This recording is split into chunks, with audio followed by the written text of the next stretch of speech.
اعوذ باللہ من الشیطان الرجیم بسم اللہ الرحمن الرحیم سبح اسم ربک الاعلی الذی خلق فسوی والذی قدر فہدی صدق اللہ العظیم۔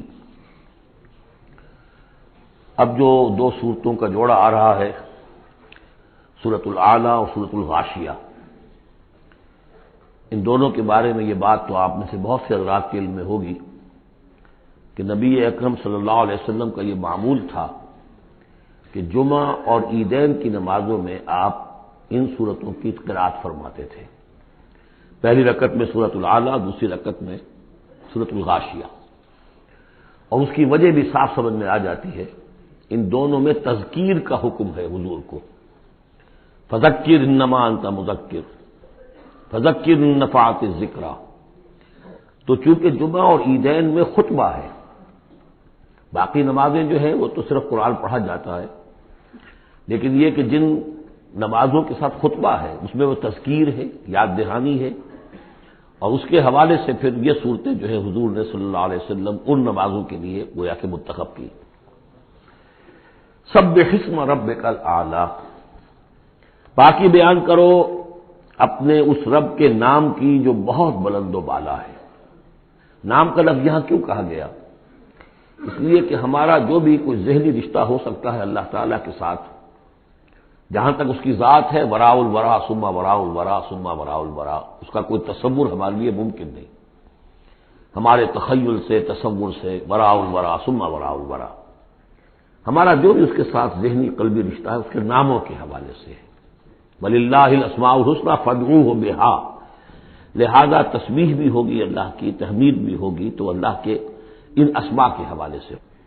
الذی خلق فسوی والذی قدر فہدی، یہ چار الفاظ جو ہے بہت قابل توجہ ہیں۔ جیسے کہ اس سے پہلے ہم پڑھ چکے ہیں کہ تین الفاظ میں تخلیق کے عمل کو اللہ تعالی نے واضح کیا تقسیم کرتے ہوئے، هو اللہ الخالق البارئ المصور۔ ایک شے کا پہلے ایک ذہن میں نقشہ بنتا ہے، پھر اس کا بالفعل اس کو پھر باہر جو ہے اس کا وجود آتا ہے، پھر اس کے فنیشنگ ٹچز ہوتے ہیں، پھر تصویر ہے اس کی۔ الخالق الباری المصور، یہ سورہ حشر کے آخر میں جو اسماء کا گلدستہ ہے سب سے بڑا قرآن حکیم میں، اس میں آخر میں یہی تین ہیں۔ یہاں چار الفاظ ہیں، خلق فسوا۔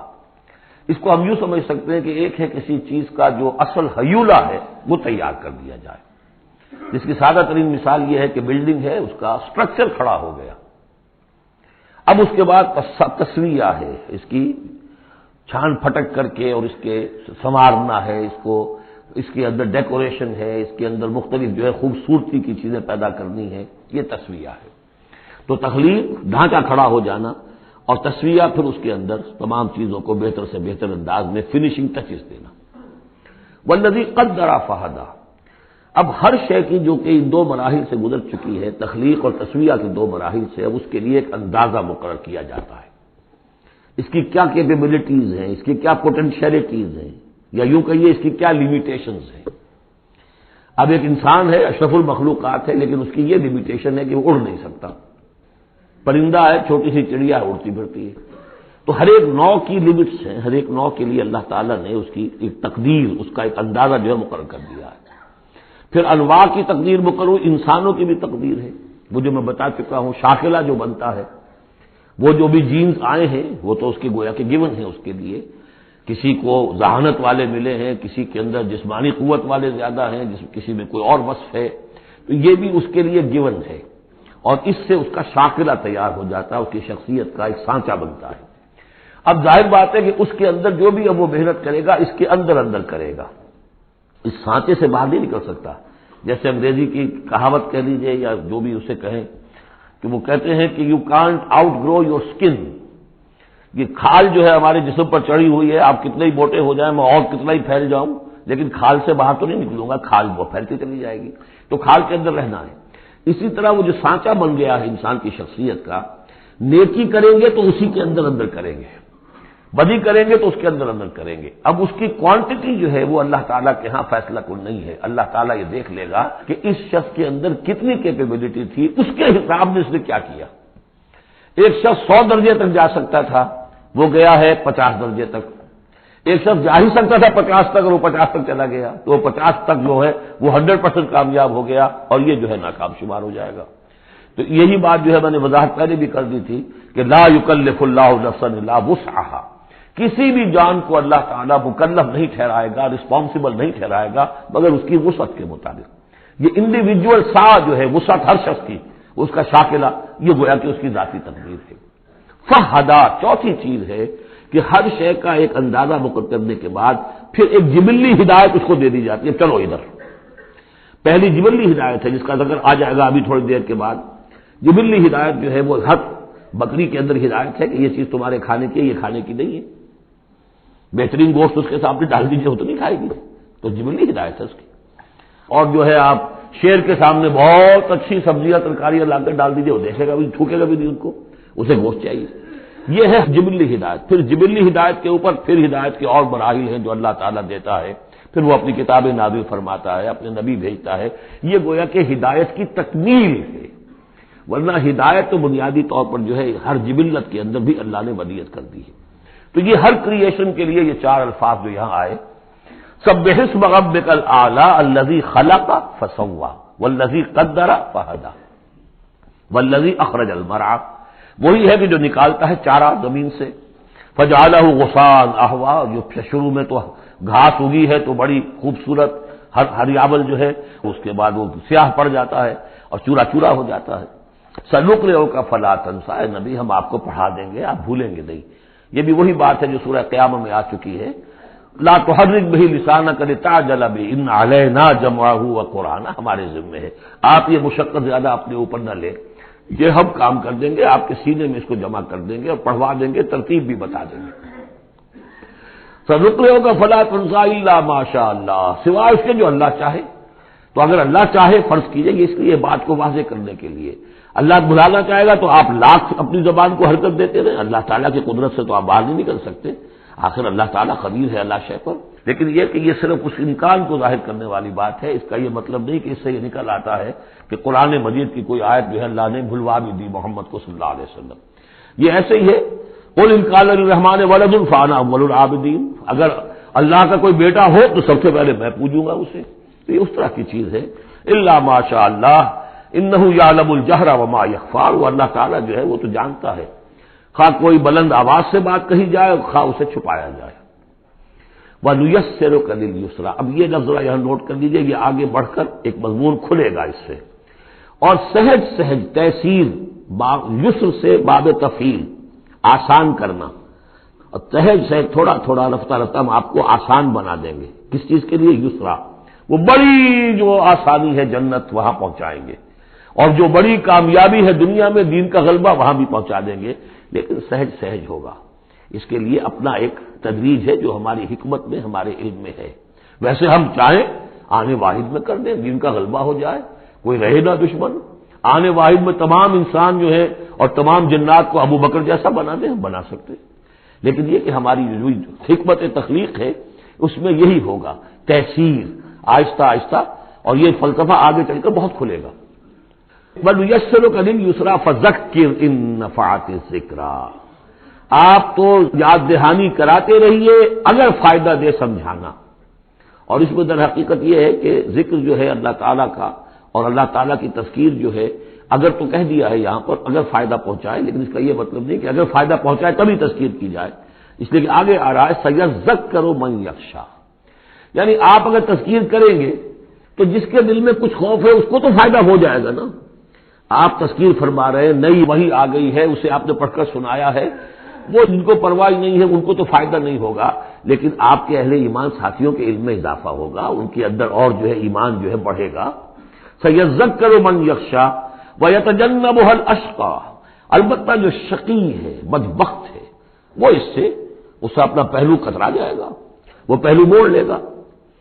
الذی یصلی النار الکبریٰ، جس کا انجام پھر یہ ہونا ہے کہ وہ بڑی آگ میں جھونکا جائے گا، داخل ہوگا بڑی آگ میں۔ ثم لا يموت فیہا ولا یحییٰ، پھر نہ اس میں وہ مرے گا اور نہ زندہ رہے گا، نہ زندوں میں نہ مردوں میں۔ لا تبقی ولا تذر، سورہ مدثر میں جو آیت آئی تھی، ثم لا يموت فیہا ولا یحییٰ، پھر نہ اس میں اس کو موت آئے گی، نہ وہ زندوں میں ہوگا نہ مردوں میں۔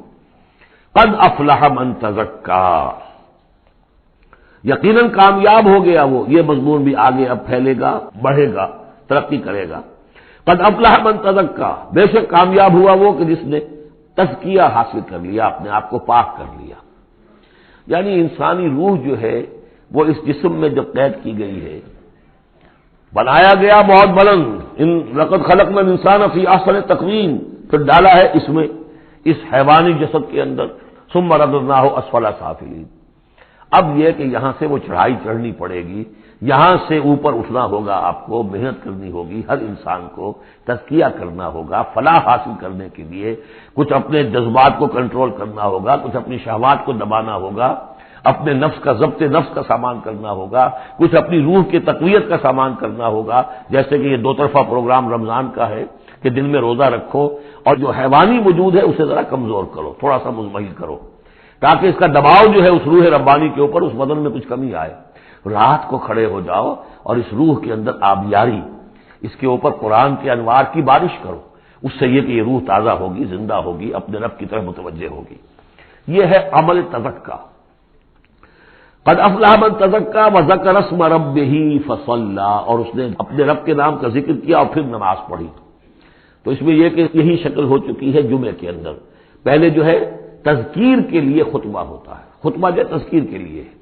چنانچہ جو حدیث ہے مسلم شریف میں، حضور کا معمول کیا تھا جمعے کے لیے، وہ جب ہم سورہ جمعہ پڑھ رہے تھے یہ باتیں اس وقت بیان کرنے کی تھی، لیکن یہ کہ وہ ہر روز کا جو ایک نصاب ہم بنا لیتے ہیں، وہ بڑی بڑی اہم چیزیں بھی بعض اوقات رہ جاتی ہیں۔ حضور کا معمول کیا تھا؟ کان للنبی صلی اللہ علیہ وسلم خطبتان یجلس بینہما یقرأ آیات القرآن ویذکر الناس۔ حضور کے دو خطبے ہوتے تھے، اس کے درمیان آپ بیٹھتے بھی تھے تھوڑی دیر کے لیے، حالانکہ خطبے آپ کے ہوتے تھے بہت ہی مختصر، کوئی تھکان کی وجہ سے نہیں آپ بیٹھتے تھے۔ میرے نزدیک یہ کہ جو دو رکعتیں ہیں ظہر کی، اس کے قائم مقام ہے یہ دو خطبے۔ ظہر کی 4 رکعتیں ہیں فرض، اور جمعے کی رہ گئی 2، تو 2 رکعتوں کے قائم مقام یہ 2 خطبے ہیں۔ اس کو ظاہر کرنے کے لیے حضور وقفہ ڈال کر اور ان کو 2 خطبے بناتے تھے۔ لیکن اس خطبے میں کرتے کیا تھے؟ یقرأ آیات من القرآن، قرآن مجید کی آیات پڑھ کے سناتے تھے، ویذکر الناس، لوگوں کو یاد دہانی کراتے تھے۔ اور اس میں معاملہ کیا تھا؟ از دل خیزت بر دل ریزت، زبان کا حجاب تھا ہی نہیں، حضور کی زبان عربی اور جو سننے والے بیٹھے ان کی زبان عربی، تو لمبے چوڑی بات کی ضرورت بھی نہیں تھی، ہمیں تو معنی بتانے پڑتے ہیں، اس کا مفہوم بتانا پڑتا ہے، تب ترجمہ کرنا پڑے گا، کوئی نحوی اشکال ہو وہ بتانا ہوگا، انہیں کوئی ضرورت نہیں تھی، مختصر ترین خطبہ ہوتا تھا، اور اس میں تذکیر، یاد دہانی۔ اور اسی میں آتا ہے اصل میں وہ حدیث جو آتی ہے کہ وہ جو میں آپ کو بتا رہا تھا کہ وہاں اللہ کے نبی نے بتایا ہے کہ جو پہلی گھڑی میں، اگر اس میں اختلاف ہے کہ اس سے مراد کیا ہے، ایک رائے تو یہ ہے کہ اشراق کے وقت جو لوگ پہنچ گئے مسجد میں، گویا کہ وہ پہلی ساعت میں مسجد میں آ گئے جمعے کے روز، ان کو اتنا ثواب ملے گا جتنا کہ ایک اونٹ کی قربانی سے ہوتا ہے۔ جو دوسری ساعت میں آئیں گے انہیں اتنا ثواب ملے گا جتنا گائے کی قربانی کا، تیسری ساعت میں آئیں گے ان کو اتنا ثواب ملے گا جتنا ایک بکری یا میڑھا جو ہے اللہ کی راہ میں قربان کیا، چوتھی ساعت میں آئیں گے ان کے لیے ایسا ہے کہ ایک جو مرغی ہے وہ اللہ کی راہ میں صدقہ کر دی، اور جو 5ویں میں آئیں گے وہ ایسے جیسے کہ ایک انڈا اللہ کی راہ میں خیرات کر دیا۔ اس کے بعد جو آتا ہے تو جو فرشتے بیٹھے ہوتے ہیں مسجدوں کے دروازوں پر اور ان کے رجسٹر ہوتے ہیں، ان میں حاضری کا اندراج کرتے ہیں وہ، اس کے بعد جب امام کا خطاب شروع ہو جاتا ہے، لیکن وہاں خطبہ ہوتا تھا، خطاب نہیں، ہمارے ہاں تو پھر 2 چیزیں ہو گئی، ایک اردو کی تقریر پھر ایک خطبہ۔ جب امام کا خطبہ شروع ہو جاتا ہے تو اس کے بعد فرشتے اپنے رجسٹر بند کرتے ہیں، یستمعون الذکر، وہ بھی اس ذکر کو سننے میں مصروف ہو جاتے ہیں، یعنی اب جو آنے والے ہیں ان کا اندراج نہیں ہوتا۔ اب اس میں جو تعویل کی علماء نے، اور علماء میں سے شاہ ولی اللہ دہلوی کی بھی تعویل ہے یہ کہ ایک تو یہ کہ اس سے مراد یہ ہماری ساعتیں نہیں ہیں بلکہ کچھ خفی ساعتیں ہیں یہ، اگرچہ مجھے اختلاف ہے ان کی رائے سے۔ البتہ دوسری بات انہوں نے جو کہی ہے کہ اس میں جو اندراج نہیں ہوتا وہ اس معنی میں کہ فضیلت اب نہیں رہی، فضیلت گئی، فرض کی ادائیگی تو ہو جائے گی، چاہے خطبے کے دوران بھی آپ پہنچ گئے ہیں تب بھی جمعے کی فرض کی ادائیگی تو ہو جائے گی، لیکن فضیلت کا معاملہ دفتر فضیلت ہے جو فرشتے بند کرتے ہیں، اب آپ کا اندراج نہیں ہوگا جب امام نے خطبہ شروع کر دیا۔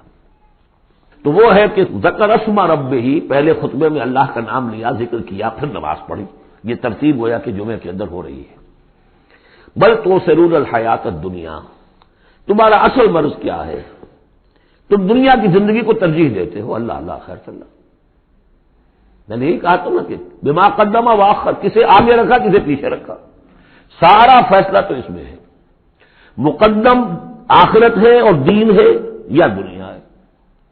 یا تو آپ نے مقدم بنا دیا آخرت کو تو جتنی دنیا مل جائے اللہ کا فضل ہے، اللہ کی طرف سے دین ہے، بونس ہے. لیکن اگر آپ نے مقدم بنا دیا دنیا کو تو پھر آپ گئے. بس یہ ہے سارا کانٹے کی بات جو ہے. تو اس حوالے سے بل تؤثرون الحیات الدنیا کلا بل تحبون العاجلہ وتذرون الآخرہ. تمہارا اصل مرض یہ ہے، تم اس عاجلہ سے محبت کرتے ہو، اس کا نفع بھی نقد نقصان بھی نقد، تکلیف بھی فوراً محسوس ہو گئی اور راحت بھی فوراً محسوس ہو گئی، اور آخرت کی نفع نقصان بھی قرض ہے، ادھار ہے، اس کی تکلیف اس وقت محسوس نہیں ہو رہی. انگارے بھر رہے ہیں اپنے پیٹ کے اندر، لیکن وہ انگارے اس وقت پیٹ کو جلا نہیں رہے ہیں. وہ انگارے ظاہر ہو جائیں گے قیامت کے اندر، وہ جلائیں گے اس وقت، لیکن انگارے بھر اس وقت رہے ہو. جو فرمایا کہ جو یتیموں کا مال ہڑپ کرتے ہیں ناحق طور پر، ما یاکلون فی بطونہم الا النار، وہ آگ بھر رہے ہیں اپنے پیٹوں کے اندر، لیکن اس وقت وہ آگ ٹھنڈی ہے، شوگر کوٹڈ ہے، اوپر اس کے انسولیشن ہے، وہ آپ کے معدے کو جلاتی نہیں جا کر، لیکن وہی ہے تو آگ. بہرحال تم ترجیح دیتے ہو دنیا کو، والآخرۃ خیر وابقیٰ، جبکہ آخرت بہتر بھی ہے اور باقی رہنے والی ہے. ان ھذا لفی الصحف الاولیٰ، یہی بات تھی پرانے صحیفوں میں. اصل میں یوں سمجھیے کہ جو کانٹے کی بات ہے وہ یہ ہے، جو اصل شے ہے ہدایت اور ضلالت کی جو بات ہے، راز وہ یہ ہے کس کو مقدم کس کو مؤخر، دنیا یا آخرت. صحف ابراہیم و موسیٰ، صحف اولیٰ یعنی ابراہیم کے صحیفے اور موسیٰ کے صحیفے، ان کا ذکر پہلے بھی آیا ہے. تو موسیٰ کے صحیفے ہمیں معلوم ہے، ابراہیم کے نہیں. جیسا کہ میں نے عرض کیا، میری ایک رائے ہے کہ جو ہندوؤں کے ہے اپنشد، وہ میرے نزدیک صحف ابراہیمی کی بگڑی ہوئی بدلی ہوئی شکلیں. بارک اللہ لی و لکم فی القرآن العظیم ونفعنی و ایاکم بالآیات والذکر الحکیم.